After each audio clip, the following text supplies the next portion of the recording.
বিসমিল্লাহির রহমানির রহিম। আজকে আমরা আলোচনা করব ভোল্টেজ ডিভাইডার রুল অথবা ভিডিআর। তাহলে ভোল্টেজ ডিভাইডার রুল বা ভিডিআর এর ক্ষেত্রে প্রথমে আমরা দেখতে পাচ্ছি এখানে ভোল্টেজ ডিভাইডার রুলের শর্ট ফর্ম হচ্ছে ভিডিআর। অর্থাৎ এই সার্কিটটা যদি লক্ষ্য করি, এই সার্কিটের ক্ষেত্রে দুইটা রেজিস্টার R1 এবং R2 এই দুইটা সিরিজ কানেকশনে আছে, আর এখানে ভি হচ্ছে ভোল্টেজ আর আই হচ্ছে টোটাল কারেন্ট। তাহলে আমরা জানি যে যখন সিরিজ কানেকশনে থাকে তখন রোধের যে দুই প্রান্তের বিভব, এই বিভবগুলো ভ্যারি করে। অর্থাৎ সিরিজ কানেকশনের ক্ষেত্রে অবশ্যই বিভব বা ভি ভ্যারি করবে। তাহলে এখানে দেখতে পাচ্ছি যে ভোল্টেজ সোর্স হিসেবে আছে ভি, আর ভোল্টেজ সবসময় পজিটিভ টার্মিনাল থেকে নেগেটিভ টার্মিনালের দিকে যাবে। তাহলে এখন পজিটিভ যদি এই প্রান্ত থেকে কারেন্টের ফ্লো যদি আই হয়, তাহলে এখান থেকে এসে ঠিক সেম পরিমাণ কারেন্টই এখান থেকে যাবে। অর্থাৎ এই দুইটা রেজিস্টারের ভিতর থেকে কারেন্ট যাওয়ার সময় কোনো ধরনের কারেন্ট ভেরি করবে না, শুধুমাত্র ভোল্টেজ ভেরি করবে। তাহলে ভোল্টেজ এখানে আছে V1 এবং V2। এখন আমাদের উদ্দেশ্য হচ্ছে ভোল্টেজ ডিভাইডার রুলের মাধ্যমে এখানে যে ভোল্টেজটা ডিভাইড হলো, এই ডিভাইডকৃত ভোল্টেজ দুইটাকে বের করা। তাহলে প্রথম এখানে total voltage V is equal to I into R। তাহলে আর হচ্ছে ইকুইভ্যালেন্ট রেজিস্ট্যান্স অর্থাৎ টোটাল রেজিস্ট্যান্স। যেহেতু এই দুইটা সিরিজে আছে R1 এবং R2, তাই আমরা R ইজ ইকুয়াল টু লিখতে পারি R1 প্লাস R2। আচ্ছা, এর পরবর্তীতে আবার এই রোধের দুই প্রান্তের ভোল্টেজ হবে V1।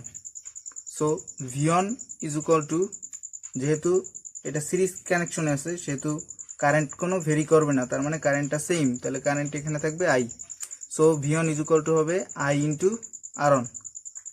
আবার V2 এর ক্ষেত্রে R2 এর ভিতর থেকে যখন কারেন্ট ফ্লো করবে তখন কারেন্ট কোনো ভেরি করবে না, যার ফলে কারেন্ট I থাকবে। সো আমরা এখানে লিখতে পারি V2 is equal to I into R2। তাহলে এটার যদি সিম্পলিফাই করি তাহলে আসবে I is equal to V by R, আর I is equal to V1 by R1। Similarly I is equal to V2 by R2। So এই তিনটা ইকুয়েশনকে যদি আমরা কম্বিনেশন করি তাহলে লেখা যায় V by R is equal to V1 by R1 is equal to V2 by R2। তাহলে এই ইকুয়েশন থেকে আমরা V বাই R এর সাথে যদি V1 বাই R1 কে পৃথক করি, তার মানে V by R is equal to V1 by R1 লিখতে পারি, আবার V by R is equal to V2 by R2 লিখতে পারি। তাহলে যদি V by R is equal to V1 by R1, V by R is equal to V2 by R2 হয়, অর্থাৎ এই সার্কিটের ক্ষেত্রে তখন আমরা লিখতে পারবো V1 is equal to V into R1 by R। So V1 is equal to total voltage V into R1 by R. এখানে যেহেতু এই দুইটা রেজিস্ট্যান্স R1 এবং R2 সিরিজে আছে, তাই আমরা লিখতে পারবো R is equal to R1 plus R2। তাহলে R ইজ ইকুয়াল টু যদি R1 প্লাস R2 হয়, তাহলে আমরা এখান থেকে ফর্মুলা পেলাম V1 is equal to V into R1 by R1 plus R2। আবার similarly V by R is equal to V2 by R2 যদি লিখি, তাহলে এখানে V2 ইজ ইকুয়াল টু আসবে V into R2 by R। তাহলে R হচ্ছে equivalent resistance, আর equivalent resistance R is equal to R1 plus R2। So V2 is equal to V into R2 by R1 plus R2। So V1 is equal to V into R1 by R1 plus R2। VT is equal to total voltage V into R2 by R1 plus R2। এ থেকে আমরা যে mathematical calculation আছে সার্কিটের ক্ষেত্রে সেগুলো করতে পারি। একটা জিনিস যদি এখানে লক্ষ্য করি যে যখন আমরা V1 ইউজ করব তখন তার যে রেজিস্ট্যান্স সেটা থাকবে উপরে। তাহলে V1 এর ক্ষেত্রে টোটাল ভোল্টেজের সাথে তার প্রান্তে যে রেজিস্ট্যান্স আছে সেই রেজিস্ট্যান্স থাকবে গুণ আকারে উপরে, আর নিচে থাকবে টোটাল রেজিস্ট্যান্স। অর্থাৎ এখানে টোটাল রেজিস্ট্যান্স হচ্ছে R1 প্লাস R2। তাহলে সিমিলারলি এখানেও V2 is equal to total voltage হচ্ছে V, আর V2 যেহেতু V2 ভোল্টেজটা হচ্ছে R2 রোধের দুই প্রান্তের ভোল্টেজ, তাই R2 থাকবে উপরে আর নিচে থাকবে R1 প্লাস R2 অর্থাৎ টোটাল রেজিস্ট্যান্স।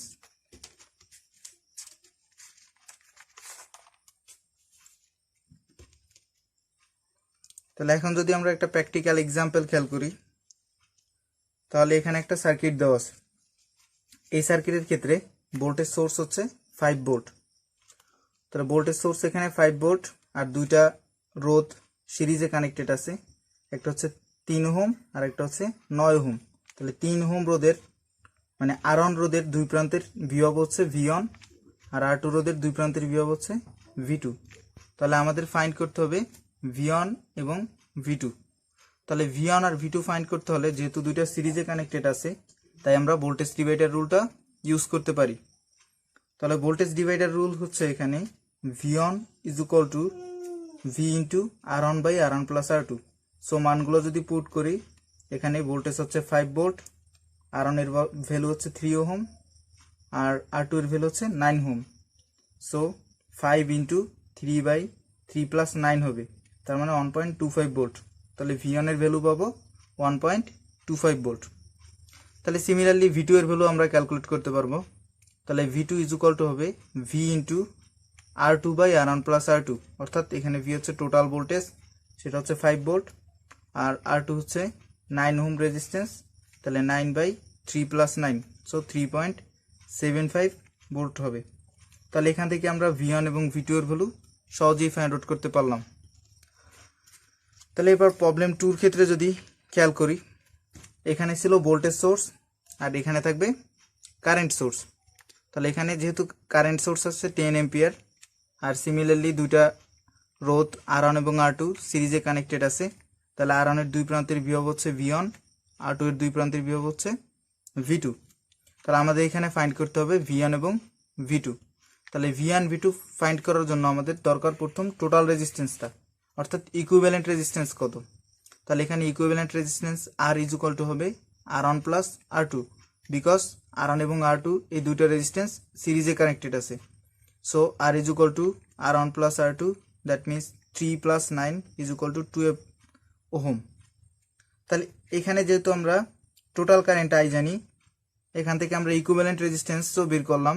তাহলে এখন আমরা খুব সহজেই এখান থেকে টোটাল যে ভোল্টেজটা সেটা বের করতে পারবো। তাহলে total voltage V is equal to হবে I ইন্টু R, অর্থাৎ total current into total resistance. So total current এখানে আছে 10 এম্পিয়ার আর টোটাল রেজিস্ট্যান্স আছে 12 এম্পিয়ার। সো এখান থেকে আমরা পাই 120 ভোল্ট, অর্থাৎ এখানে ভোল্টেজটা আছে 120 ভোল্ট আর 120 ভোল্ট হচ্ছে টোটাল ভোল্টেজ। তাহলে টোটাল ভোল্টেজ জানি আমরা খুব সহজেই, যে ব্রাঞ্চ ভোল্টেজগুলো আছে অর্থাৎ V1 এবং V2 এগুলো খুব সহজেই বের করতে পারবো। তাহলে যে ফর্মুলা আমরা জানি যে V1 is equal to V into R1 by R1 plus R2, অর্থাৎ এখানে যেহেতু V1 আছে তাই R1 রোধের দুই প্রান্তের ভি হবো, তাই R1 উপরে থাকবে। সো R1 উপরে আছে, R1 by R1 plus R2, অর্থাৎ টোটাল রেজিস্ট্যান্সটা নিচে আছে। So V1 is equal to হবে V এর ভ্যালু 120 ভোল্ট ইন্টু 3 হচ্ছে R1 এর ভ্যালু আর 3 প্লাস 9 হচ্ছে R1 প্লাস R2 এর ভ্যালু। তাহলে এখান থেকে ক্যালকুলেট করলে আমরা 30 ভোল্ট পাই V1 এর মান। Similarly V2 is equal to total voltage V into R2 রোধ by R1 plus R2। So V2 is equal to আসবে 120 ইন্টু 9 বাই 3 প্লাস 9। তাহলে এটাকে যদি ক্যালকুলেশন করি তাহলে V2 এর ভ্যালু পাবো 90 volt. So V2 is equal two 90 volt. তাহলে এভাবেই আমরা ভোল্টেজ ডিভাইডার রুল ইউজ করে, অর্থাৎ দুই প্রান্তের যে ভোল্টেজ সিরিজের দুইটা রোড কানেক্টেড যদি থাকে বা সিরিজে রেজিস্ট্যান্সগুলো কানেক্টেড থাকলে তাদের ভিতরের যে ইন্ডিভিজুয়াল ভোল্টেজগুলো আছে সেগুলোকে খুব সহজেই বের করতে পারি। Thank you for watching this video.